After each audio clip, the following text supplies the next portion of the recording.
نبی اکرم صلی اللہ علیہ وسلم دوپہر کے کھانے کے بعد قیلولہ کیا کرتے تھے، اور اس کا وقفہ کتنا ہوتا تھا قیلولے کا؟ کچھ لوگ گھنٹوں سونے کو قیلولہ سمجھتے ہیں، لیکن آپ دیکھیے آپ کے خادم خاص سیدنا انس فرماتے ہیں کہ آپ نے مجھے کسی ایک کام کے لیے بھیجا اور آپ ایک دیوار کے سائے میں ٹیک لگا کے آپ نے آرام کیا۔ مطلب قیلولہ کی ایک شکل کیا ہے؟ تھوڑی دیر کیا کر لینا؟ سستا لینا۔ اس کی پابندی آپ اتنی کرتے تھے قیلولہ کی کہ آپ نے یہ فرمایا کہ شیطان جو ہے وہ قیلولہ نہیں کرتا۔ آپ اس روایت کو سمجھیے۔ اور دوسری روایت میں یہ آتا ہے کہ دوپہر کے قیلولے سے، سستانے سے، رات میں قیام کے لیے تم کیا کرو؟ مدد لیا کرو۔ اور تیسری چیز یہ پتا چلتی ہے کہ انسان کو شام تک کے لیے تھوڑا سستا لینے سے ایک نئی قوت کیا ہوتی ہے؟ حاصل ہوتی ہے، انسان تازہ دم ہو جاتا ہے۔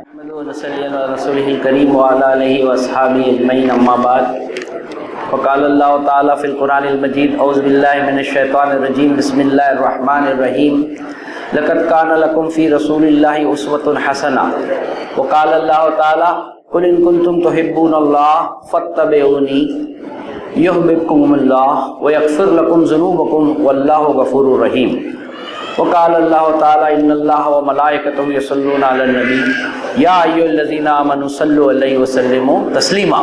درود شریف پڑھ لیں ایک بار۔ اللہم صلی علی محمد وعلی آل محمد کما صلیت علی ابراہیم وعلی آل ابراہیم انک حمید مجید۔ اللہم بارک علی محمد وعلی آل محمد کما بارکت علی ابراہیم وعلی آل ابراہیم انک حمید مجید۔ محترم بہنوں، بزرگوں اور ساتھیوں، مجھے آپ کے سامنے نبی اکرم صلی اللہ علیہ وسلم کے شب و روز اس عنوان کے تحت کچھ باتیں عرض کرنی ہیں۔ 3 باتیں اپنے اصل عنوان پر آنے سے پہلے تمہیداً عرض کرنا چاہتا ہوں۔ سب سے پہلی چیز کہ انسان کوئی بھی عمل اختیار جب کرتا ہے تو یا تو اس کی بنیاد عقل اور فہم پر ہوتی ہے، اور ایک عمل کی بنیاد انسان کے جذبات پر ہوتی ہے۔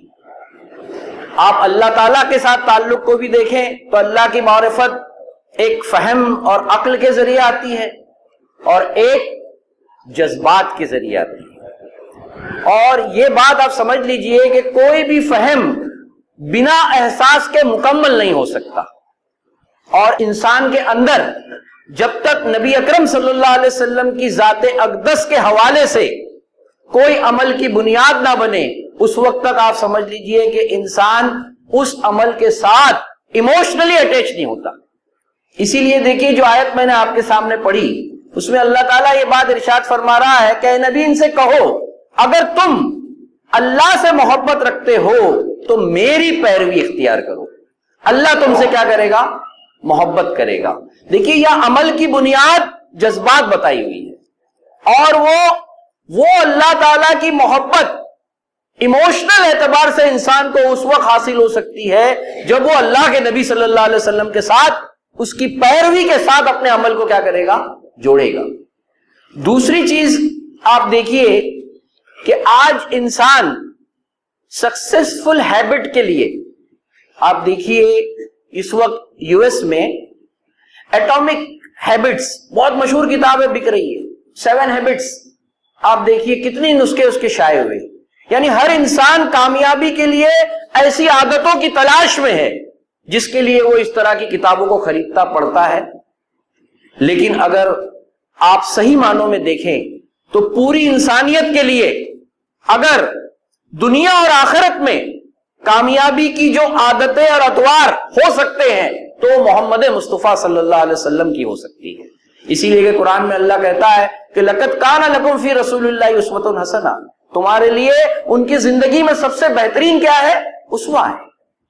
پھر تیسری بات جو اس میں دھیان رکھنی ہے کہ ہمیں دیے ہوئے زندگی میں صرف 24 گھنٹے ہیں ہر شخص کو روزانہ، اور نبی اکرم صلی اللہ علیہ وسلم نے اپنے ایک خاص تمدنی حالات اور جغرافیائی سچویشن میں اپنے دن اور رات کو ایک طرز پر گزارا ہے۔ اب ایک رویہ تو ہمارا یہ ہو سکتا ہے کہ انسان جس کو اللہ تعالیٰ ویسے مواقع عطا کرے وہ ہو بہو اس کی پیروی کرے۔ اس سے زیادہ قریب کون سا اللہ کے انسان کا عمل ہو سکتا ہے؟ جیسا عبداللہ بن عمر رضی اللہ تعالیٰ عنہ کے بارے میں آتا ہے کہ وہ آپ صلی اللہ علیہ وسلم کی اس قدر ہو بہو پیروی کرتے تھے کہ آپ کا مسکرانا، اٹھنا، بیٹھنا، سواری پہ چڑھنا، ہر ادا نبی اکرم صلی اللہ علیہ وسلم کے مطابق ہوتی. اور اگر کبھی کوئی وہ اپنی عادت اس سے ہٹ کر کرتے تو کہتے ہیں لوگوں یہ عمل اللہ کے رسول کا نہیں ہے. لیکن میرے اور آپ کے لیے ایک طرز عمل یہ بھی ہو سکتا ہے کہ ہم جس سچویشن میں رہ رہے ہیں اس میں ہمیں جو بات اس عنوان کے تحت جو ہم سنیں گے اس پہ ہمیں جو سمجھنا ہے وہ یہ ہے کہ نبی اکرم صلی اللہ علیہ وسلم نے اپنے پورے 24 گھنٹوں میں جن شیڈیولز کو، جن معاملات کو اہمیت دیتے ہوئے اپنے روزمرہ کا معمول بنایا ہے، ہم اپنی سچویشن کے اعتبار سے اپنے روزمرہ میں اس کو کیسے داخل کر سکتے ہیں، اس کی لیے ہمیں صحیح منصوبہ بندی کرنی چاہیے. تبھی ہی صحیح معنوں میں یہ سمجھ لیجئے کہ ہم اللہ کے نبی صلی اللہ علیہ وسلم کے قرب اور اس سے قریب ہو جاتے ہیں. جب ہم اپنے اعمال کے لیے ان بنیادوں پر پلاننگ کرتے ہیں تو ایسا سمجھ لیجئے کہ نبی اکرم صلی اللہ علیہ وسلم ہماری انگلی پکڑ کر ہمیں چلا رہے ہوتے ہیں. آپ صلی اللہ علیہ وسلم کا ساتھ، آپ کی معیت، انسان اس کو فیل کرتا ہے. ایک قدم ہم ایسے ہی چلتے ہیں اور ایک قدم اس لیے ڈھلان کی طرح اترتے ہوئے چلتے ہیں کہ میرے رسول نے ایسا چلا. تو آپ یہ روزمرہ کے معمول میں دیکھیے آپ کے احساس کیا ہو جائیں گے، بدل جائیں گے، اور آپ کو یہ لگے گا کہ گویا آپ اللہ کے نبی صلی اللہ علیہ وسلم کے ساتھ ہیں. ساتھیوں، نبی اکرم صلی اللہ علیہ وسلم کے روزمرہ کے معمولات میرے لیے اس پہلو سے مشکل تھے کہ اس دورانیے میں کون کون سا عمل آپ نے کیا، یہ خود ایک تحقیق کا موضوع ہے. اس لیے کہ بہت سے واقعات بکھرے ہوئے ملتے ہیں، لیکن صبح کون سا کیا، شام میں کون سا کیا، یہ سب اعمال کے لیے کوشش کی. مختلف جو مصادر ہیں ان سے میں نے جمع کرنے کی اس عنوان کے تحت کچھ چیزیں کی ہیں. ایک سرسری خاکہ میرے اور آپ کے سامنے آ جائے کہ آپ صلی اللہ علیہ وسلم کے شب و روز کیسے گزرتے تھے، وہ انشاءاللہ میں کوشش کروں گا آپ کے سامنے رکھنے کی.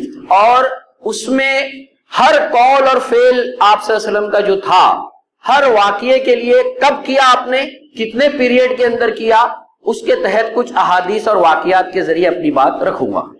دیکھیے، نبی اکرم صلی اللہ علیہ وسلم کا معمول کا آغاز چونکہ اب عشاء ہو چکی تو ہم عشاء کے بعد سے ہی کرتے ہیں کہ آپ صلی اللہ علیہ وسلم عشاء کے بعد کیا کرتے تھے. نبی اکرم صلی اللہ علیہ وسلم عشاء کی نماز پڑھتے، پھر اپنے گھر والوں کے پاس جس کے ہاں قیام کی باری ہوتی وہاں آتے، 4 رکعتیں اب نماز گھر میں پڑھتے تھے، پھر آپ بستر پر جاتے. سیدنا عائشہ رضی اللہ تعالیٰ عنہ فرماتی ہیں کہ آپ صلی اللہ علیہ وسلم جب بستر پر آتے تو ایک کونا پکڑ کر چادر کا کیا کرتے، جھاڑتے تھے تاکہ کوئی کیڑا یا موذی جانور آپ کو اذیت نہ دے. پھر آپ صلی اللہ علیہ وسلم سونے سے پہلے بہت ساری دعائیں پڑھا کرتے تھے، خصوصاً معوذتین پڑھا کرتے، اور دعاؤں کو پڑھنے کے بعد آپ صلی اللہ علیہ وسلم کا معمول مبارک یہ تھا کہ اپنے ہاتھوں پر دم کرتے اور جہاں تک آپ کا ہاتھ اپنے بدن مبارک پر جاتا اس کو آپ مل لیتے. یہ عمل کی اتنی پابندی تھی کہ مرض الموت میں بھی جب آپ کو نکاہت تھی تب سیدنا عائشہ رضی اللہ تعالی عنہا نے معوذتین کو پڑھا اور برکت کی غرض سے آپ کے ہاتھ مبارک پر پھونکا اور جہاں تک آپ کا ہاتھ جاتا تھا وہ بدن پر اس کو پھیرا. پھر حدیث مبارک میں آپ صلی اللہ علیہ وسلم نے یہ بات فرمائی کہ اگر کوئی بندہ رات میں سوتے وقت اس طرح بارڈر میں یعنی حصار میں ہوتا ہے دعاؤں کے ذریعے تو اللہ تعالیٰ ایک فرشتہ متعین کرتا ہے جو اس کی ہر کروٹ پر مغفرت کی دعا مانگتا ہے. یہ طرز عمل میرے بزرگوں اور ساتھیوں اور بہنوں ہمارے سونے کو بھی کیا بنا دیتا ہے، عبادت بنا دیتا ہے. پھر اس کے بعد آپ صلی اللہ علیہ وسلم سونے کے لیے سیدھے ہاتھ کا تکیہ بناتے اور اسی پر سو جاتے. اطباء یہ کہتے ہیں کہ سیدھی ہاتھ کی طرف سونے سے ہمارا دوران خون جو ہوتا ہے اور ہارٹ کا جو روٹیشن ہوتا ہے وہ درست رہتا ہے. بہت سارے ہارٹ کے اٹیک اس طرح سے نہ سونے کی وجہ سے آتے ہیں. پھر اس کے بعد آپ صلی اللہ علیہ وسلم کبھی منہ کے بل نہیں سوتے. حدیث میں یہ آتا ہے کہ ایسا لیٹنا جہنمیوں کا ہے. آپ صلی اللہ علیہ وسلم چت بھی نہیں لیٹتے تھے. یہ اس لیے کہ بہت سے اطباء یہ بھی کہتے ہیں کہ وہ ہمارے ہاضمے کے لیے کیا ہوتا ہے، نقصان دہ ہوتا ہے. پھر نبی اکرم صلی اللہ علیہ وسلم عشاء کے بعد کسی مجلس کو منعقد کرنے، کام کرنے یا باتیں کرنے کو ناپسند فرماتے تھے، سوائے 3 کاموں کے: علم کی باتیں یا مجلس ہو، شب زفاف ہو یعنی جس کا بھی نکاح ہوا ہو، اور کوئی اہم ترین مصلحت جو کسی 2 لوگوں کے درمیان مصالحت کرانا ہو۔ عموماً آپ دیکھیں گے کہ رات کی گفتگو میں لوز ٹاک اور ولگر باتیں بہت ہوتی ہے، اس لیے کہ انسان کا ایموشنل گراف رات میں کیا ہوتا ہے؟ بڑھ جایا کرتا ہے۔ اسی لیے سورہ فلق میں وَمِن شَرِّ غَاسِقٍ اِذَا وَقَبَ، رات کی سیاہی کے شر سے کیا مانگی گئی ہے؟ پناہ مانگی گئی ہے۔ تو مولانا ابو اللیث رحمۃ اللہ علیہ بھی ایک بات یہ فرماتے تھے کہ ہمارے جماعت کے جو پروگرام ہے وہ مغرب کے بعد کیا کرو، اور اس امت کا بھی مزاج اسی طرح بناؤ۔ ایک معمول آپ کا یہ بھی ملتا ہے کہ عشاء کے بعد جب آپ گھر میں داخل ہوتے تو مسواک کرتے ہوئے داخل ہوتے۔ نظافت و طہارت آپ صلی اللہ علیہ وسلم کے روزمرہ کے اہم معمولات میں رہا ہے۔ سوتے وقت دانتوں کی صفائی جہاں وحی الہی اور فرشتوں کے قرب کا سبب ہے، تو وہیں دوسرا اہم پہلو صنف نازک کے ساتھ آپ صلی اللہ علیہ وسلم کے جو رات میں معمولات ہوتے تو آپ یہ نہیں چاہتے تھے کہ اپنے منہ کی بدبو سے انہیں کیا ہو؟ تکلیف ہو۔ جیسا کہ سیدنا عائشہ رضی اللہ تعالیٰ عنہ فرماتی ہیں کہ آپ صلی اللہ علیہ وسلم جب گھر میں آتے تو ہم سے بوس و کنار بھی فرماتے تھے۔ اس کے علاوہ ایک خاص معاملہ جو نبی اکرم صلی اللہ علیہ وسلم کے ساتھ ہی خاص ہے کہ میری آنکھیں تو سوتی ہیں لیکن میرا دل جاگتا رہتا ہے۔ پھر اس کے بعد آپ دوسرا مرحلہ دیکھیں کہ رات میں سو کر اٹھنے کے معمول کو سیدنا عائشہ رضی اللہ تعالیٰ عنہ سے پوچھا گیا کہ آپ کب اٹھتے تھے؟ تو وہ فرماتی ہیں کہ آپ اس وقت بیدار ہوتے جب مرغ کی آواز سن لیتے، یعنی تہائی رات کو۔ اگر ہم ایکسٹریم جو سردی ہے اور گرمی کو 3 حصوں میں ڈیوائیڈ کریں تو آخر کی جو تہائی رات ہے وہ سردیوں میں 3 بجے ہوتی ہے اور گرمیوں میں رات 2 بجے۔ تو ہم کہہ سکتے ہیں کہ ہمارے یہاں کے اعتبار سے نبی اکرم صلی اللہ علیہ وسلم سردیوں میں رات 3 بجے اٹھتے تھے اور گرمیوں میں رات 2 بجے بیدار ہوتے تھے۔ پھر نبی اکرم صلی اللہ علیہ وسلم نے سیدنا داؤد کے قیام کو اللہ کے یہاں پسندیدہ فرمایا کہ وہ رات کے 1/3 میں کیا کرتے تھے؟ قیام کیا کرتے تھے۔ پھر دوسری حدیث میں نبی اکرم صلی اللہ علیہ وسلم سے سیدنا عائشہ رضی اللہ تعالیٰ عنہ فرماتی ہیں کہ رات کا پہلا حصہ آپ سوتے اور تھوڑی دیر کے بعد اگر بیویوں کے پاس آنے کی ضرورت ہوتی تو آتے، اور ضرورت نہ محسوس ہوتی تو وضو کرنے سے پہلے یہ عمل آپ دیکھ لیجئے کہ آپ دونوں ہاتھوں سے اپنی آنکھوں کو کیا کرتے تھے؟ ملا کرتے تھے۔ نیند کا خمار دور کرنے کے لیے یہ بہت ہی بہترین طریقہ ہوتا ہے۔ ابن عباس رضی اللہ تعالیٰ فرماتے ہیں کہ جیسے ہی آپ آنکھ ملنے کے بعد اٹھتے تو باہر دروازے کے جاتے اور آسمان کی طرف دیکھ کر سورہ آل عمران کی عموماً 10 آیات کی آپ کیا کرتے؟ تلاوت فرماتے تھے۔ پھر وضو کرنے کے بعد آپ یہ کرتے کہ تہجد کی جو نماز ہوتی تھی وہ پڑھنا شروع کرتے۔ تو حضرت عائشہ فرماتی ہے کبھی 2 رکعت پڑھتے، کبھی 4، اور کبھی یہ آتا ہے کہ بلا سلام پھیرے آپ 8 رکعت ایک ہی سلام کے ساتھ تہجد کی نماز پڑھتے۔ پھر ان کا یہ پوچھا کہ ان رکعتوں میں کیا کرتے؟ تو سیدنا عائشہ فرماتی ہیں کہ میں اسے بیان نہیں کر سکتی، اتنے خوبصورت اور اطمینان کے ساتھ آپ وہ نماز ادا کرتے کہ کبھی کبھی ایک ہی رکعت میں آل عمران اور سورہ بقرہ آپ کیا کر لیتے؟ پڑھ لیتے، اور اسی طرح اسی اطمینان کے ساتھ رکوع، سجدہ اور جلسہ بھی آپ فرماتے تھے۔ پھر نماز تہجد کی کیفیات کیا ہوتی تھی وہ جب معلوم کیا گیا تو وہ یہ کہتے کہ کبھی کبھی ایسا ہوتا کہ ایک ہی آیت پر پوری رات آپ صلی اللہ علیہ وسلم گزار دیتے، جیسا سورہ مائدہ کی اللہ اگر تو یہ عذاب دے تو تیرے بندے ہیں، اور اگر یہ تُونے معاف کر دے تو تو غفور الرحیم ہے۔ پھر قرآن کی آیتیں جب آپ پڑھ رہے ہوتے تو یہ روایتوں میں آتا ہے کہ جس طرح ہانڈی میں ابال آتا ہے آپ کے سینے مبارک سے رونے کی کیا آتی؟ اس طرح کی آواز آتی تھی۔ اور اسی کیفیات میں آپ صلی اللہ علیہ وسلم رات کے پورے آخری پہر کو کیا کرتے؟ گزارتے تھے۔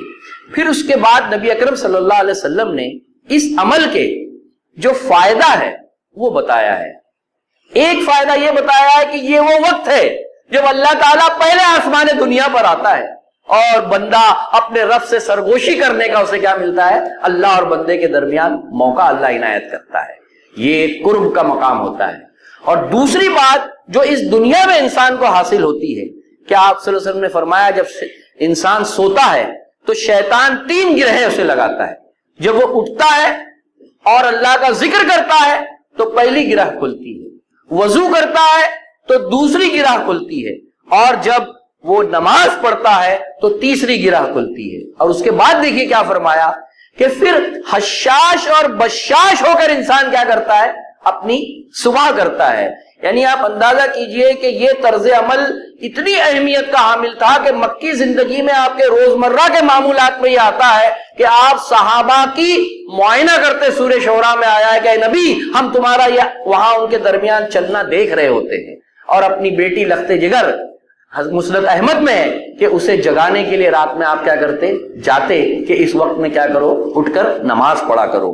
اور جو لوگ اس کے برعکس, جو لوگ یہ عمل نہیں اختیار کرتے, تو آپ جانتے ہیں کہ جدید سائنس یہ کہتی ہے کہ جو لوگ صبح کا وقت جو ہمارا ہوتا ہے, ہمارے ہارمونز کیا ہوتے ہیں ہر دن کے اسی وقت میں ڈیولپ ہوتے ہیں جو آخری پہر ہوتا ہے, اور انسان جو حشاش بشاش اسی کی وجہ سے ہوتا ہے, اور ایک نئی انرجی اور توانائی اس کو کیا ملتی ہے, اسے حاصل ہوتی ہے. اور جو لوگ اس کے برعکس سوتے ہیں ان کا معاملہ ڈپریشن اور تساہلی کا پورے دن بھر میں رہتا ہے, جو اس وقت کو کیا کر دیتے ہیں, ضائع کر دیتے ہیں. تو میرے ساتھیوں, یہ جو معاملہ تھا میں نے آپ کو تہجد تک کا بتایا.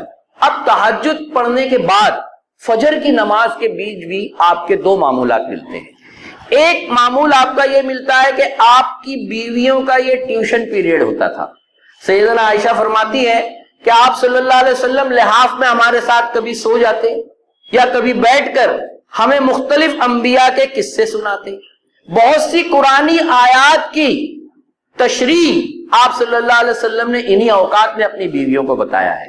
جیسا قرآن کی یہ آیت کہ یوم تبدل الارض غیر الارض السماوات, کہ جب زمین اور آسمان کیا کرے گا, اللہ بدل دے گا. تو سیدنا عائشہ نے یہ پوچھا کہ اللہ کے رسول, جب زمین اور آسمان بدل رہے ہوں گے تو اس وقت جو قبروں سے لوگ نکلیں گے وہ کہاں جائیں گے؟ تو آپ صلی اللہ علیہ وسلم نے فرمایا کہ وہ پل صراط پر ہو گیا ہے عائشہ. تو اس طرح کے جو بہت سے مسائل جس کو صحابہ کو امہات المومنین نے بتایا ہے, وہ نبی اکرم صلی اللہ علیہ وسلم کے ان اوقات میں تربیت کا طفیل ہے. اور جو 2000 سیدنا عائشہ سے جو احادیث مروی ہے وہ بھی یہ اسی کا مرہون منت ہے. ہم اور آپ بھی اپنی بیویوں کو کس پہلو سے اس پر توجہ دیتے ہیں, ہمارے لیے غور و فکر کا مقام ہے. پھر دوسرا معمول آپ کا یہ تھا کہ آپ چونکہ طویل قیام رات میں کرتے تھے تہجد کا, تو تھوڑا سا آرام فجر اور اس کے درمیان آپ کر لیتے. روایت میں حضرت ابن عباس فرماتے ہیں کہ آپ نے تہجد کی نماز پڑھی, پھر تھوڑی دیر آرام کیا, مؤذن آیا, آپ صلی اللہ علیہ وسلم اٹھے اور نماز کے لیے گئے. پھر اس کے بعد اذان فجر سے لے کر جو اشراق تک کے آپ کے معمولات ہیں اس کو آپ دیکھیے کہ فجر کے بعد نبی اکرم صلی اللہ علیہ وسلم 2 بہت ہی ہلکی رکعتیں پڑھتے. سیدنا عائشہ فرماتی ہیں کہ یہ رکعتیں اتنی مختصر ہوتی کہ میں سمجھتی کہ آپ نے سورہ فاتحہ بھی پڑھی ہے کہ نہیں پڑھی ہے. اور حضرت عمر کہتے ہیں کہ سورہ کافرون اور قل هو اللہ احد سورہ اخلاص آپ صلی اللہ علیہ وسلم پڑھا کرتے تھے. تو یہ اس لیے ہوتا ہے کہ فجر میں بھی طویل کیا کرنی ہوتی تھی, قرات ہوتی تھی, اور رات کا ایک طویل قیام ہوتا تھا. پھر ایک روایت میں یہ بھی ملتا ہے کہ سنت پڑھ کر آپ سیدھے ہاتھ کی طرف کیا کرتے, تھوڑا آرام بھی فرما لیتے. فجر میں کتنی آیتیں آپ پڑھتے؟ تو روایتوں میں یہ ہے کہ 60 سے لے کے 100 آیتوں کی آپ کیا کرتے تھے, فجر کی نماز میں تلاوت فرمایا کرتے تھے. اب فجر کی نماز کے بعد آپ دیکھیے کہ 5 معمولات آپ کے اشراق تک کے ملتے ہیں. سب سے پہلا معمول آپ کا یہ تھا کہ آپ ذکر اور اذکار میں لگے رہتے. دوسرا یہ تھا کہ صحابہ اپنے خواب کو وہاں بیان کرتے, اور نبی اکرم صلی اللہ علیہ وسلم بھی جو خود کو خواب دکھا ہوتا یا وہی ہوتی وہ بیان کرتے. زمانے جاہلیت کی باتوں کو کیا کرتے تھے, یاد کرتے تھے. اب اس کو روایتیں دیکھیے کہ حضرت جابر رضی اللہ تعالیٰ عنہ فرماتے ہیں کہ آپ صلی اللہ علیہ وسلم جس جگہ نماز فجر پڑھتے طلوع آفتاب تک وہیں بیٹھے رہتے. سورج طلوع ہوتا تو آپ صلی اللہ علیہ وسلم وہاں سے اٹھتے تھے. دوسری روایت سے پتا چلتا ہے کہ آپ 2 تا 8 رکعتیں اس میں پڑھتے. اور اس نماز کی فضیلت آپ نے یہ بیان کی ہے کہ جس نے نماز فجر پڑھی جماعت کے ساتھ اور اس کے بعد طلوع آفتاب تک وہ اسی جگہ ذکر اور اذکار کرتا رہا، پھر اس نے 2 رکعت پڑھی تو اسے 1 حج اور عمرہ کے مثل اللہ کیا دیتا ہے؟ ثواب دیتا ہے۔ اور ایک دوسری روایت میں یہ آتا ہے کہ اسی لیے آپ اپنی بیٹی حضرت فاطمہ سے یہ کہتے کہ بیٹی فاطمہ اس وقت تم نہ سویا کرو، اللہ تعالیٰ نے اس وقت میں کیا رکھی ہے؟ برکت رکھی ہوئی ہے۔ پھر دوسرا آپ دیکھیے جو وحی الہی رات میں آتی تو وہ آپ صبح سناتے، جیسا کعب بن مالک، ہلال بن امیہ اور برارہ بن ربیع کی جو توبہ قبول ہوئی تو وہ رات میں وہی آئی تھی، لیکن آپ صلی اللہ علیہ وسلم نے صبح کیا کی؟ لوگوں کو فجر کے بعد اس کی اطلاع دی۔ پھر تعبیر خواب کے سلسلے میں بخاری میں ایک باب قائم کیا گیا ہے کہ صبح کی نماز کے بعد خواب کی تعبیر کا بیان۔ خوابوں کی تعبیر ایک بہت بڑا علم ہے۔ آپ صلی اللہ علیہ وسلم کے بعد اس کے سب سے بڑے ماہر ابو بکر تھے۔ وہ یہ کرتے کہ جب کوئی لوگ اپنا خواب بیان کرتے تو ابو بکر کہتے اللہ کے رسول میں اس کی تعبیر بتاؤں گا، پھر اس میں کوئی غلطی ہوتی تو اس کی کیا کرتے؟ تصحیح فرماتے تھے۔ اس سے پتا چلتا ہے کہ اس وقت میں اس پہلو سے بھی صحابہ کی آپ کیا کرتے تھے؟ تربیت فرمایا کرتے تھے۔ اور یہ آپ سمجھ لیجئے کہ اس وقت خوابوں کی تفصیلات کا یہ موقع نہیں ہے، البتہ ایک بات دھیان رکھنے کی ہے کہ جب وحی الہی کا نزول ہو رہا ہوتا ہے تو اس وقت پورا ماحول روحانیت کا ہوتا ہے، اور اس وقت نیکوکاروں کو اللہ تعالیٰ خواب کے ذریعے کیا دیتا ہے؟ بشارتیں دیتا ہے۔ ہم جانتے ہیں کہ اذان جو ہے وہ بھی ایک صحابی کے اذان کے الفاظ خواب میں بتائے ہوئے ہیں، نبی اکرم صلی اللہ علیہ وسلم نے اس کی تصدیق فرمائی ہے۔ اور جو حدیث آتی ہے کہ نبوت کے بعد اب صرف کیا رہ گئے ہیں؟ مبشرات ہی باقی رہ گئے ہیں۔ پھر اس کے بعد تیسری چیز جو تھی کہ آپ ایام جاہلیت کا صحابہ تذکرہ کرتے اور ان باتوں پر وہ بھی ہنستے اور آپ صلی اللہ علیہ وسلم بھی کیا کرتے؟ مسکراتے تھے۔ چوتھی چیز، لوگ حصول برکت کے لیے، آپ جانتے ہیں کہ عرب میں پانی کی کیا ہے؟ بہت قلت رہتی تھی، تو لوگ پانی کا برتن لاتے کہ آپ صلی اللہ علیہ وسلم اس میں اپنے ہاتھ ڈال کر برکت کی کیا کریں؟ دعا کریں۔ سخت سردی میں بھی روایت میں یہ آتا ہے کہ آپ صلی اللہ علیہ وسلم اس میں ہاتھ ڈالتے، کیوں؟ کہ آپ لوگوں کی پریشانی کے لیے خود اذیت اٹھاتے مگر لوگوں کے مسائل میں آپ کیا کرتے؟ حصہ لیتے تھے۔ پھر طلوع آفتاب کے بعد آپ صلی اللہ علیہ وسلم ناشتہ نہیں کرتے تھے بلکہ تاخیر سے کرتے تھے، اور بعض روایت سے یہ آتا ہے کہ عربوں میں صرف 2 ہی وقت کا کیا ہوتا تھا؟ کھانا ہوتا تھا۔ آپ صلی اللہ علیہ وسلم صبح کے وقت بھی کبھی کبھار کچھ کھا پی لیتے تھے۔ حضرت عائشہ رضی اللہ تعالیٰ فرماتی ہے کہ آپ صلی اللہ علیہ وسلم میرے پاس آتے تو مجھ سے پوچھتے کہ کچھ کھانے کو ہے، میں کہتی نہیں ہے، تو آپ کیا کر لیتے؟ روزہ رکھ لیتے۔ آپ کے روزمرہ کے معمولات میں یہ بھی شامل ہے کہ آپ نے کبھی صوم داودی رکھا 1 دن چھوڑ کر دوسرا روزہ، کبھی ہفتے میں 2 دن روزہ رکھا، کبھی 2 دن چھوڑ کر روزہ رکھا، اور کبھی مسلسل روزے آپ رکھتے گئے۔ یہ الگ الگ معمولات آپ کے روزے کے تعلق سے ملتے ہیں۔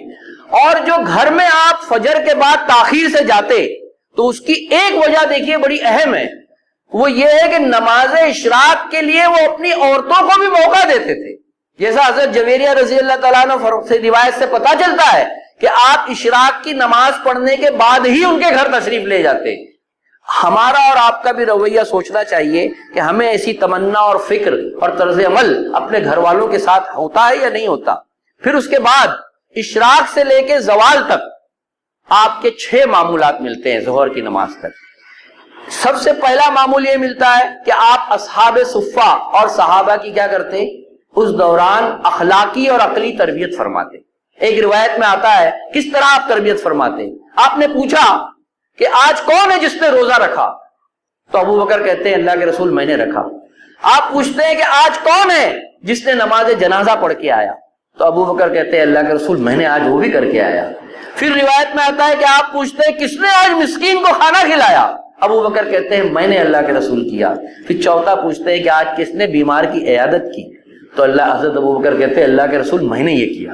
تو آپ صلی اللہ علیہ وسلم یہ فرماتے ہیں کہ جو شخص میں اتنی خوبیاں ہو تو ایسا شخص ضرور جنت میں جائے گا۔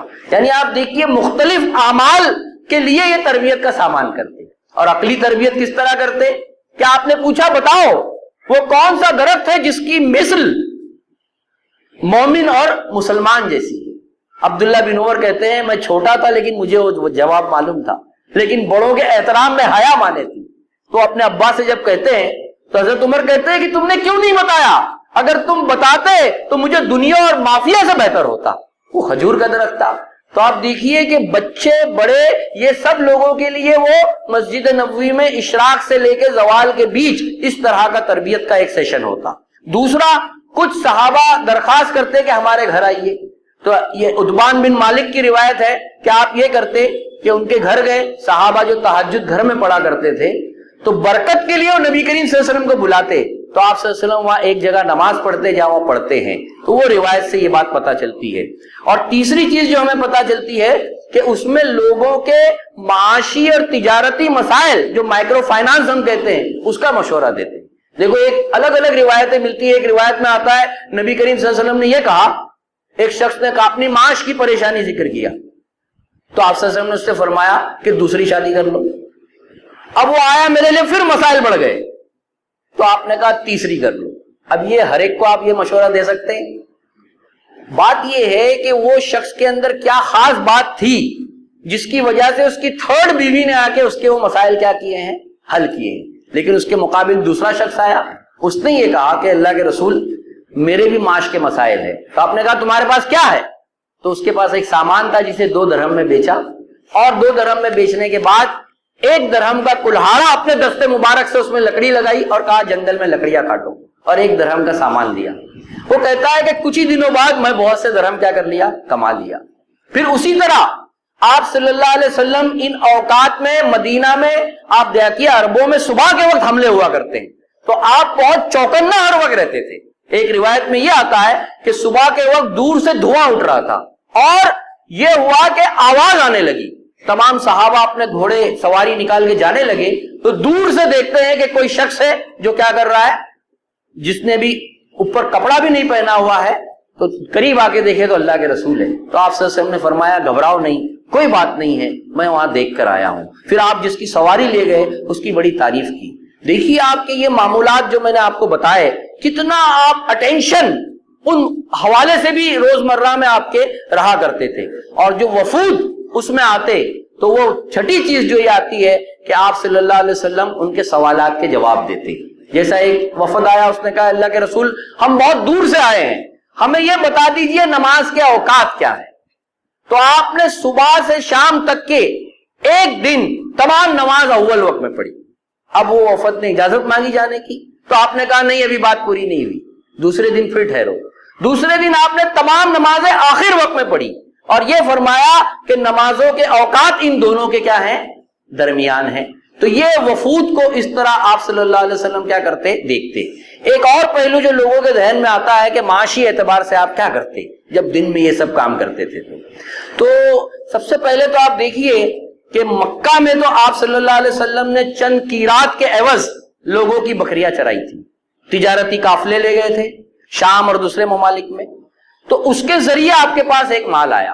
سیکنڈ، سیدنا خدیجہ رضی اللہ تعالی عنہ نے ایک ایثار کیا آپ کے ساتھ میں، وہ ایک مال تھا. لیکن محمد یاسین مظہر صدیقی صاحب، انہوں نے معاش نبوی ایک کتاب لکھی ہے، اسے پڑھنا چاہیے لوگوں کو. اس مقالے میں انہوں نے یہ کہا ہے کہ جب آپ مدینہ میں گئے اور نبوت کی ذمہ داری آپ پر آئی تو اس کے بعد سے آپ نے قناعت کرنا شروع کیا اور اپنے آپ کو اس مشن کے لیے معاش سے کیا رکھا، دور رکھا. لیکن آپ کے پاس جو حضرت خدیجہ کا مال تھا اس سے کچھ، وہ کہتے ہیں 15 اونٹ اور کچھ بکریاں مدینہ میں آپ کے پاس تھی، جو آپ روزانہ اپنے اہل خانہ کے لیے دودھ اور مہمانوں کے لیے کیا کرتے تھے، دودھ دیتے.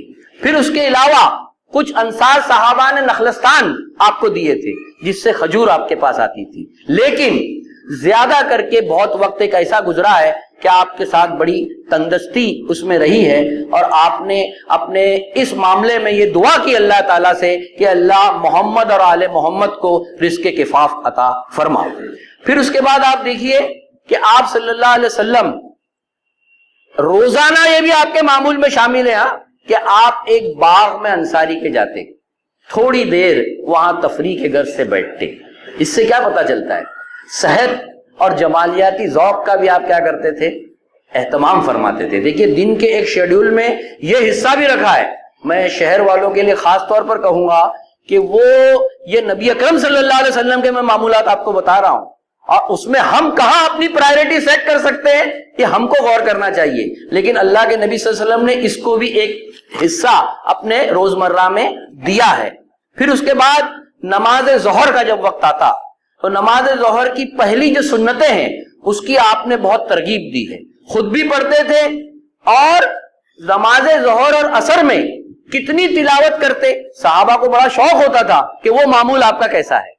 تو ظہر اور عصر کے بارے میں ابو سعید خدری کہتے ہیں کہ ہم نے یہ اندازہ لگایا کہ پہلی 2 رکعتوں میں ظہر کی آپ 30 آیت کے برابر کیا کرتے تھے، تلاوت کرتے تھے، حام میم سجدہ جیسی صورتیں، اور دوسری رکعتوں میں آپ باقی کی اس کی آدھی، اور عصر کے اندر آپ ظہر کا کیا کر لیتے تھے، آدھا کر لیتے تھے، مطلب 15 آیت، اور اس کے بعد والے میں 8 آیتیں کیا کرتے تھے، تلاوت کرتے تھے۔ یہ آپ صلی اللہ علیہ وسلم کا معمول رہا ہے۔ باہر سے جو وفود آتے تو ایک تو صبح کا وقت تھا، لیکن کچھ ظہر کے وقت بھی کچھ وفود آیا کرتے تھے۔ تو جیسا وفد عبد القیس ہے وہ ظہر ہی کے وقت میں آیا ہے، اور آپ اس کے جو انتظام کرنے میں، مہمان نوازی میں آپ کی سنتیں چھوٹ گئی تھی، تو روایتوں میں یہ آتا ہے کہ ام سلمہ کے یہاں آپ نے عصر کے وقت میں وہ نماز ادا کی۔ اب یہ آتا ہے کہ کھانے کا وقت، تو آپ دیکھیے دوپہر کے کھانے سے متعلق سہل بن سعد کہتے ہیں کہ جمعہ کے روز نبی اکرم صلی اللہ علیہ وسلم جمعہ کے بعد دوپہر کا کھانا اور قیلولہ فرماتے تھے، لیکن باقی 6 دنوں میں آپ نماز سے پہلے کیا کرتے تھے، کھانا کھایا کرتے تھے۔ میں نے یہ جو کہا نا کہ عربوں کے اندر 2 دن کا عموماً کھانے کا رواج رہا ہے۔ پھر اس کے بعد نبی اکرم صلی اللہ علیہ وسلم دوپہر کے کھانے کے بعد قیلولہ کیا کرتے تھے، اور اس کا وقفہ کتنا ہوتا تھا قیلولے کا؟ کچھ لوگ گھنٹوں سونے کو قیلولہ سمجھتے ہیں، لیکن آپ دیکھیے آپ کے خادم خاص سیدنا انس فرماتے ہیں کہ آپ نے مجھے کسی ایک کام کے لیے بھیجا اور آپ ایک دیوار کے سائے میں ٹیک لگا کے آپ نے آرام کیا۔ مطلب قیلولہ کی ایک شکل کیا ہے، تھوڑی دیر کیا کر لینا، سستا لینا۔ اور پھر اس روایت سے آپ دیکھیے کیا پتا چلتا ہے کہ سایہ یا تو 10 سے 11 بجے کے بیچ ہوتا ہے دیوار کا، اور یا 2 سے 3 بجے کے بیچ۔ زیادہ گمان یہی ہوتا ہے کہ یہ 2 سے 3 بجے کا وقت ہوگا۔ حافظ ابن حجر جو ہے وہ کہتے ہیں کہ موسم گرما میں 6 دن آپ صلی اللہ علیہ وسلم ظہر سے پہلے قیلولہ فرماتے تھے، اور جمعہ کے دن جمعہ کے بعد۔ یہ اس کے استدلال کی تفصیل کا یہاں موقع نہیں ہے، لیکن آپ یہ دیکھیے کہ اس کی پابندی آپ اتنی کرتے تھے قیلولہ کی کہ آپ نے یہ فرمایا کہ شیطان جو ہے وہ قیلولہ نہیں کرتا۔ آپ اس روایت کو سمجھیے۔ اور دوسری روایت میں آتا ہے کہ دوپہر کے قیلولے سے، سستانے سے رات میں قیام کے لیے تم کیا کرو، مدد لیا کرو۔ اور تیسری چیز یہ پتا چلتی ہے کہ انسان کو شام تک کے لیے تھوڑا سستا لینے سے ایک نئی قوت کیا ہوتی ہے، حاصل ہوتی ہے، انسان تازہ دم ہو جاتا ہے۔ پھر اس کے بعد قیلولہ سے عصر کا جو وقت تھا، اس میں آپ کے 2 معمولات ملتے ہیں۔ ایک معمول تو یہ ملتا ہے کہ آپ وہاں جو بازار تھی، جو مولانا سعید فلاحی صاحب نے ذکر کیا، آپ نے منڈی قائم کی تھی بازار کی، تو آپ کا ایک معمول یہ تھا کہ قیلولہ کے بعد آپ بازار کا کیا کرتے، دورہ کرتے۔ وہاں روایت میں یہ آتا ہے کہ آپ چیک کرتے لوگ تجارت کیسی کر رہے ہیں۔ تو ایک روایت میں آتا ہے کہ ایک گلے میں آپ نے ہاتھ ڈالا اور گلہ گیلا تھا، تو آپ نے یہ فرمایا کہ جو آدمی دھوکہ دیتا ہے وہ ہم میں سے نہیں ہے، یہ آپ اس کی ذمہ داری کو ادا کرتے۔ پھر دوسرا معاملہ یہ تھا کہ آپ اس راستے سے گزرتے بازار کے لیے جہاں بچے کھیلا کرتے تھے، تو روایت میں یہ آتا ہے کہ آپ پہل کر کے بچوں کو کیا کرتے، سلام کرتے، پھر کسی بچے کی آنکھوں پہ ہاتھ رکھتے، کسی بچے کو کاندھے پہ اٹھا لیتے۔ یعنی آپ سمجھ لیجئے کہ نبی کریم صلی اللہ علیہ وسلم بچوں کے ساتھ بچے بن جایا کرتے تھے، یہ بھی روایت میں ملتا ہے۔ پھر اس کے بعد عصر کی نماز کا وقت ہوتا، تو عصر کی نماز سے لے کر مغرب کی نماز میں بھی آپ کے 2 معمولات ملتے ہیں۔ ایک معمول آپ کا یہ ملتا ہے کہ آپ صحابہ کو نصیحت کے لیے وہ وقت کا انتخاب کرتے، جیسا ابو سعید خدری کرتے ہیں کہ ایک بار نبی اکرم صلی اللہ علیہ وسلم عصر کے بعد خطبے کے لیے کھڑے ہوئے اور قیامت تک وقوع ہونے والے جتنے واقعات ہیں ہم کو کیا کیا، آپ نے سنایا۔ اور ایک دوسری روایت میں حضرت عمر کہتے ہیں کہ آپ صلی اللہ علیہ وسلم نے، ہم لوگ آپ کے گرد بیٹھے تھے، سامنے پہاڑ تھا، دھوپ تھی، تو آپ نے یہ فرمایا کہ یہ عصر سے مغرب کا جو آپ سایہ دیکھ رہے ہو، یہ اتنی ہی اس امت کی کیا ہے، عمر ہے، لیکن اللہ تعالیٰ نے اس میں برکت ان زیادہ وقت کے جیسی امتوں کو دیا ہے۔ لیکن سب سے اہم وقت سے لے کے مغرب تک کا آپ اپنی پرسنل لائف میں دیتے تھے، یعنی اپنی ازدواجی زندگی کے پاس۔ سیدنا عائشہ اس بارے میں فرماتی ہیں کہ نماز عصر سے جب آپ فارغ ہوتے تو اپنی ازدواج کے آ جاتے اور ہر ایک کو برابر برابر وقت دیتے تھے۔ اب یہ جو برابر برابر کہہ رہی ہے نا سیدنا عائشہ، اس کی وجہ کیا ہے کہ ایک بار آپ حضرت حفصہ کے یہاں تھوڑا زیادہ ٹھہرے، تو اس کا مطلب کیا ہے، ہر بیوی کو یہ معلوم تھا کہ آپ کتنا وقت ہر جگہ دیتے ہیں۔ تھوڑا بڑھ گیا تو آپ نے کیا کہا کہ آپ وہاں آپ نے کیا کیا ہے، آج زیادہ وقت دیا ہے۔ پھر دوسری بات آپ سے یہ پوچھا گیا کہ آپ گھر میں آتے تو کیا کرتے تھے، تو وہ فرماتی ہیں کہ گھر کے کام کاج میں مدد کرتے، ہمارا ہاتھ بٹاتے، اپنا کام خود کرتے، کپڑے سی لیا کرتے اور اپنے جوتے خود گانٹ لیتے تھے۔ یعنی آپ صلی اللہ علیہ وسلم، آپ سوچئے کہ ایک ایسی شخصیت جس نے 10,000 کے لشکر کی قیادت کی ہے، لیکن جب اپنے گھر پر ہے تو ایک ایسا انسان ہے جو اپنی بیوی کے لیے سب سے زیادہ محبت، رحمت اور اس کی مدد کرنے والا ہے۔ یہی چیزیں حقیقی محبت میاں بیوی میں کیا کرتی ہیں، پیدا کیا کرتی ہیں۔ پھر آپ دوسری روایت دیکھیے کہ جب آپ گھر میں داخل ہوتے تو مسکرا کر داخل ہوتے۔ عموماً شوہر اس طرح سے گھر میں آتا ہے کہ بیوی اس کو دیکھ کر خود ہی اٹینشن ہو جاتی ہے کہ آج میں کوئی بات کروں یا نہیں کروں، لیکن آپ کے بارے میں یہ آتا ہے کہ آپ مسکرا کر داخل ہوتے۔ اور اس پر وہ حدیث سنیے جو اللہ کے نبی نے فرمایا ہے کہ جب شوہر مسکرا کر گھر میں داخل ہوتا ہے اور بیوی بھی اس کو دیکھ کے مسکرا دیتی ہے، تو تیسری بات کیا فرمائی جانتے ہیں، اللہ ان دونوں کو دیکھ کے مسکرا دیتا ہے۔ سبحان اللہ، دیکھیے یہ کتنا عمل پسند ہے اللہ تعالیٰ کو۔ پھر اس کے بعد آپ یہ بات دیکھیے کہ آپ گھر میں داخل ہوتے تو بیویوں کو بڑے محبت والے القاب اور ناموں سے پکارتے۔ سیدنا عائشہ رضی اللہ تعالیٰ عنہ فرماتی ہے مجھے آپ حمیرہ کہہ کے پکارتے تھے۔ حمیرہ مطلب وہ جو سفید بھی ہو اور سرخ بھی ہو، جس کو بمبئی کی زبان میں ہم بولتے ہیں نا پیار سے پنکی۔ تو آپ صلی اللہ علیہ وسلم آپ دیکھیے کہ ان الفاظ، یہ میں اللہ کے رسول کی بات آپ کو بتا رہا ہوں، اور آپ دیکھیے کہ اس کو آج کی جدید اس میں لینگویج آف میرج بھی کہتے ہیں، یعنی گھر کے پورے ماحول کو ایک خوشگوار ماحول آپ بناتے۔ ایک روایت میں یہ آتا ہے کہ ایک بار حضرت عائشہ نے حریرہ بنایا اور آپ صلی اللہ علیہ وسلم کے پاس لے گئی۔ حضرت سودا وہاں بیٹھی تھی تو انہوں نے کہا اس کو کھاؤ، انہوں نے کہا میں نہیں کھاؤں گی۔ انہوں نے کہا تم نے نہیں کھاؤں گی تو میں تمہارے منہ پہ مل دوں گی، تو کہا میں نہیں کھاؤں گی۔ تو حضرت عائشہ نے کیا کیا، ان کے اب اللہ کے رسول بیٹھے ہوئے ہیں، اس کے منہ پہ مل دیا۔ تو آپ صلی اللہ علیہ وسلم نے اپنا گھٹنا ہٹایا اور سودا سے کہا تم بھی اس کا بدلہ لے لو۔ انہوں نے بھی اس کے منہ پہ کیا کر دیا، حضرت عائشہ کے مل دیا۔ دیکھو کتنا خوشگوار ماحول ہے جو پیدا کیا۔ میرے ساتھیوں یہ سمجھ لیجئے بزرگوں، یہ کیفیات کے ساتھ جب انسان اپنے گھر میں زندگی گزارتا ہے تو نہ بیوی شوہر کو بلا پاتی ہے، نہ شوہر بیوی کو بلا پاتا ہے۔ اس کی یادیں ہمیشہ مرنے کے بعد بھی تازہ رہتی ہیں۔ آپ دیکھیے حضرت عائشہ سے یہ پوچھا گیا کہ نبی کریم صلی اللہ علیہ وسلم کی کوئی اچھی بات بتاؤ، جیسا ہی ذکر آیا آپ کی آنکھوں میں آنسو آ گئے۔ تو کہا میں میرے محبوب کی کون سی بات اچھی بتاؤں، ان کا تو ہر روز ہی کیا تھا، بہتر تھا۔ اور اللہ کے رسول کو دیکھیے، جب حضرت ختیجہ کا ہار جو فدیے میں چھڑانے کے لیے آیا، جو اپنی بیوی بچی کو اس نے دیا تھا، اب ہم بھی ہار خریدتے ہیں بیویوں کو، ہم کو معلوم بھی نہیں رہتا کون سا ہار ہے، لیکن اللہ کے رسول دیکھیے اس ہار کو پہچان لیتے ہیں۔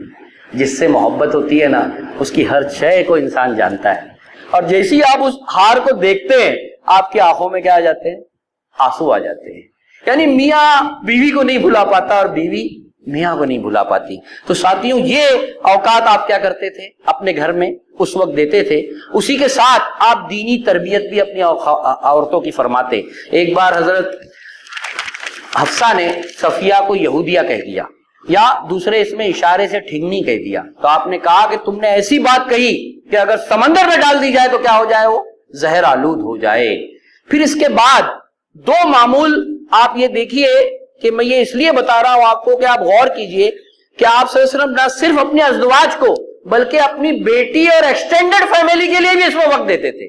یہ آتا ہے روایت میں کہ آپ حضرت فاطمہ کے گھر جاتے، حضرت حسن اور حسین آپ کی پیٹھ پر کیا ہوتے، سوار ہو جاتے، آپ کہتے کہ تمہارا اونٹ کتنا ہی اچھا ہے اور تم کتنے ہی اچھے سوار ہو۔ دیکھو بچوں کے ساتھ کیا رویہ ہے۔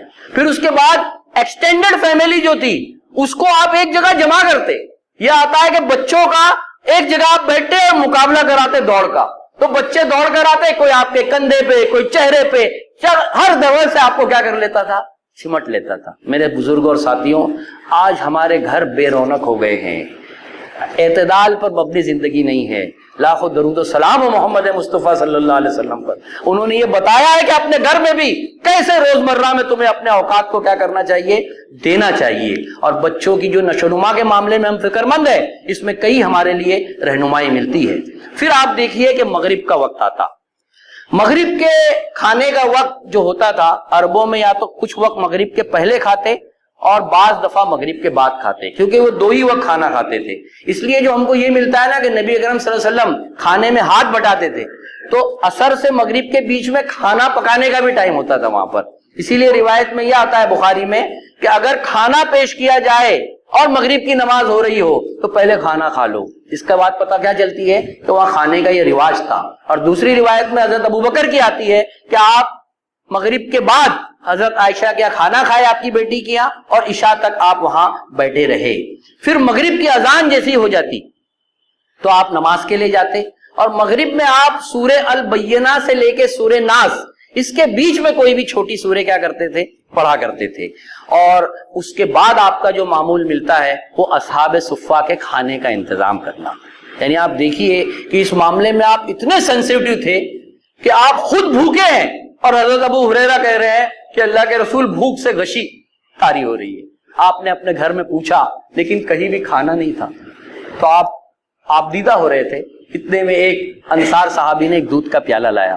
یہ روایت بڑی اہم ہے کہ وہ دودھ کا پیالہ لایا تو حضرت ابو ہریرہ کہتے ہیں کہ میں نے سوچا کہ اب یہ مجھے آپ صلی اللہ علیہ وسلم دے دیں گے. آپ نے کہا نہیں, سب اصحاب صفہ کو بلاؤ, اور ان کو کہا کہ تم ان کو بانٹو.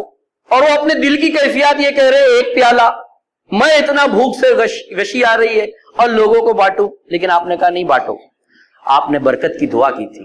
تمام اصحاب صفہ نے سیر ہو کے پیا. پھر ابو ہریرہ سے کہا کہ تم پیو. انہوں نے بھی کہتے ہیں کہ کبھی میں نے اتنا نہیں پیا, اتنا دودھ پیا, تب بھی پیالے میں اتنا ہی دودھ تھا. پھر اس کے بعد اللہ کے نبی صلی اللہ علیہ وسلم نے وہ دودھ کو پیا. پھر آپ صلی اللہ علیہ وسلم عشاء سے قبل سونے کو ناپسند فرماتے تھے, اس لیے کہ عشاء کی نماز فوت ہونے کا چانس رہتا ہے. اور عشاء کی نماز میں آپ صلی اللہ علیہ وسلم سورہ شمس اور سورہ لیل یا سورہ اعلیٰ پڑھا کرتے تھے, اور سورہ 3 بھی آپ نے پڑھی ہے. اور عشاء کے بعد عشاء کی نماز کو تاخیر سے پڑھنے کو آپ نے پسند کیا ہے. ساتھیوں, میں نے آپ کے سامنے یہ عشاء سے لے کر دوسری عشاء تک کے سب معمولات بتا دیے. اب 3 باتیں آخر میں کہہ کر اپنی بات ختم کروں گا. وہ یہ ہے کہ یہ جو شب و روز کا جو سرسری خاکہ میں نے آپ کے سامنے پیش کیا, اس میں 3 چیزیں ایسی ہے جو آپ نے اپنے روزمرہ میں اس کا بہت اہتمام کیا ہے. سب سے پہلی چیز یہ ہے کہ آپ ایک پرٹیکولر قرآن کی آیت یا کچھ اذکار کا حصہ اپنے لیے متعین کیا تھا کہ وہ روزانہ ضرور آپ پڑھیں گے. ایک روایت سے پتہ چلتا ہے کہ عشاء کے بعد جب آپ جانے لگے, آپ عموماً سوتے تھے لیکن ایک جھگڑے کے تصفیے کے لیے آپ جانے لگے تو تھوڑا تاخیر سے پہنچے, تو آپ نے یہ فرمایا کہ میرا روز کا جو معمول تھا اس کے پڑھنے نے مجھے کیا کر دیا, دیر کر دی. مولانا محمد فاروق خان صاحب نے بہت اہم بات لکھی ہے کہ انسان نفل کے ذریعے اپنے رب سے ایک رشتہ استوار کرتا ہے. تو جب آپ اپنے رب کے ساتھ ایک معمول متعین کرتے ہیں کہ میں روز اتنا پڑھوں گا, تو دیکھو پھر اس کی پابندی کرو, اس لیے کہ جس سے تعلق آپ بناتے ہو پھر اس کو چھوڑتے ہو تو یہ اس سے رشتے کو کیا کرنا ہے, کٹ کرنا ہوتا ہے. تو یہ ایک آپ کا معمول ملتا ہے. دوسری بات آپ کا یہ ہے کہ آپ دیکھیے کہ جو مولانا ولی اللہ سعیدی فلاحی صاحب نے کہا کہ ذکر دوام آپ نے سکھایا ہے. یعنی یہ روزانہ کے معمول میں یہ ہے کہ گھر میں داخل ہو تو دعا سکھائی, نکل رہے ہیں تو دعا, سواری میں دعا, بیت الخلاء میں دعا, حتیٰ کہ اپنی بیوی سے وظیفے زوجیت جو خالص حیوانی فعل ہے وہاں بھی آپ نے دعا سکھا کر اس عمل کو عبادت بنا دیا, اللہ کی یاد وہاں بھی تازہ کر دی. یہ آپ نے ذکر دوام کی پابندی کی ہے. اس کا سب سے اہم پہلو نبی اکرم صلی اللہ علیہ وسلم کی ذات سے کیا ہے وہ سمجھیے. ایک تو اللہ کی یاد جب دل میں قائم ہوتی ہے تو ہمارا نفس اور شیطان سے ہم کیا ہوتے ہیں, دور ہوتے ہیں. دوسرے سب سے اہم بات کیا ہے کہ حدیثیں جو ہیں بالعموم بالمعنی روایت ہوئی ہے, لیکن جو لوگ نبی اکرم صلی اللہ علیہ وسلم کے الفاظ کو اپنے منہ سے ادا کرنا چاہتے ہیں تو وہ دعاؤں کو پڑھا کریں, اس لیے کہ دعاؤں میں وہی الفاظ ہے جو اللہ کے رسول نے ادا کیے. جس طرح قرآن ورڈ آف گاڈ ہے اسی طرح دعائیں اللہ کے رسول کے ہو بہو وہی الفاظ ہیں. تو جو لوگ عشق رسول اور محبت رسول رکھتے ہیں، وہ اگر ان الفاظ کے ذریعے اللہ تعالیٰ سے جب مخاطب ہوتے ہیں تو آپ سوچئے کیا کیفیات دل میں انسان کے طاری ہوتی ہوگی۔ اور اگر جب انسان یہ رویہ نہیں اپناتا تو قرآن میں یہ آتا ہے کہ پھر اللہ تعالیٰ ایسے شخص پر ایک شیطان مسلط کر دیتا ہے جو اس کو اپنا قرین بنا لیتا ہے۔ اور تیسری اور آخری بات یہ ہے کہ آپ صلی اللہ علیہ وسلم کے روزمرہ کے معمول میں طہارت اور پاکیزگی بہت اہم رہی ہے۔ آپ یہ دیکھیے کہ بکھرے ہوئے بال، بکھری ہوئی چیزوں کو آپ نے کہا یہ شیطان کی طرف سے ہے۔ آپ بالوں میں تیل لگاتے، خوشبو لگاتے، اور دانتوں کو صاف رکھنے کا جو آپ کا اہتمام رہا ہے کہ دن کا ابتدائی کام بھی مسواک، رات کا آخری کام بھی مسواک، اور زندگی میں سے جب رخصت ہو رہے تھے آپ تو وہ آخری عمل بھی مسواک رہا ہے آپ کا۔ سیدنا عائشہ رضی اللہ تعالیٰ عنہ فرماتی ہیں کہ میرے گود میں آپ صلی اللہ علیہ وسلم کا سر تھا، بخار کی شدت تھی، شدید ترین درد کی وجہ سے زبان سے آپ کے کلمات نہیں نکل رہے تھے۔ میرے بھائی عبد الرحمن جب آئے تو گھر میں داخل ہوئے تو ان کے ہاتھ میں مسواک تھی۔ اللہ کے نبی صلی اللہ علیہ وسلم نے اس کی طرف دیکھا تو میں نے کہا اللہ کے رسول آپ مسواک کرنا چاہتے ہیں؟ تو آپ نے چہرے سے ہاں کہا۔ حضرت عائشہ فرماتی ہے میں نے اس مسواک کو لیا، اپنے دانتوں سے اس کو نرم کیا، اور پھر اللہ کے رسول صلی اللہ علیہ وسلم کے دانتوں کو کیا کیا ہے؟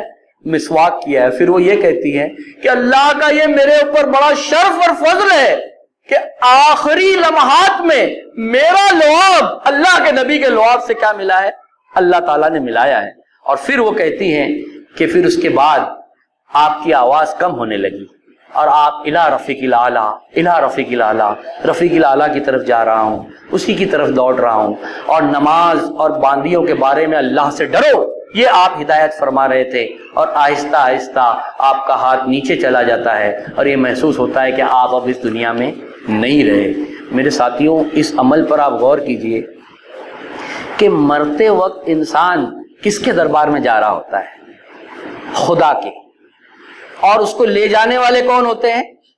فرشتے۔ دونوں کو جو نظافت اور طہارت پسند ہے، اس آخری لمحات میں بھی نبی اکرم صلی اللہ علیہ وسلم اس کا کتنا پاس رکھ رہے ہیں۔ لاکھوں درود و سلام و محمد مصطفیٰ صلی اللہ علیہ وسلم پر۔ اللہ تعالیٰ سے دعا ہے کہ اللہ تعالیٰ یہ جو شب و روز اور روزمرہ کے معمولات ہیں اس میں ہمیں نبی اکرم صلی اللہ علیہ وسلم کی اتباع کرنے کی توفیق عطا فرمائیں، اور ہماری آخری سانسوں تک اللہ کے نبی صلی اللہ علیہ وسلم کو حرز جاں بنانے کی توفیق عطا فرمائیں۔ وآخر دعوانا ان الحمد للہ رب العالمین۔